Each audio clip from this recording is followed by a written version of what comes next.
Светни ми, майко, прозореца, че пак се връщам у дома. От всички пътища по света най-светъл беше този към теб.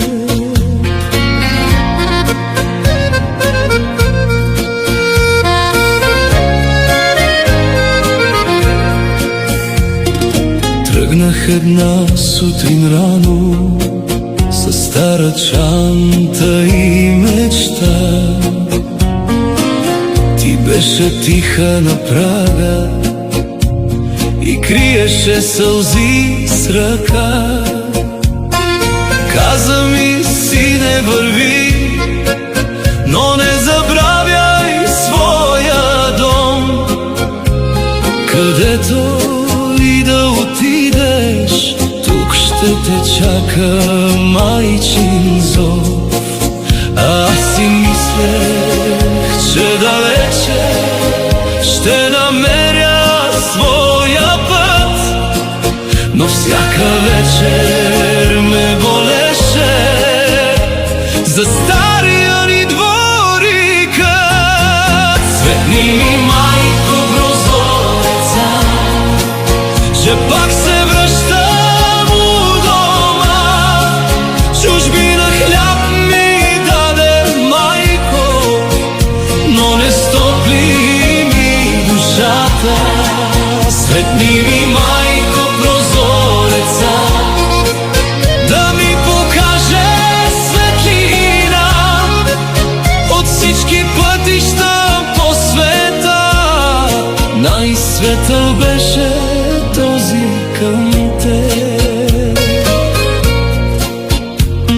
В чужди стаи съм заспивал, под чужди покриви без глас. Имаше хляб на моята маса, но нямаше те, майко, там. Никой не питаше дали съм ял, дали не ми тежи, а твоят глас от спомена ми нощем ми идваше да ме държи. И разбрах, не е богатство да имаш всичко, но не дом.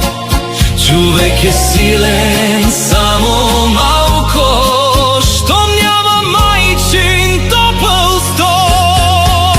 Светни ми, майко, прозореца, че пак се връщам у дома. Чужбина хляб ми даде, майко, но не стопли ми душата. Светни ми, майко, прозореца, да ми покаже светлина от всички пътища по света. Най-светъл беше този към теб. Ще мина пак през старата врата, ще чуя кучето в нощта, ще скръцне тихо вратата ни в къщи и ще замирише на дома. Не искам злато, нито слава, не искам шумен чужд живот. Една преградка ми остава и в нея целият ми свят.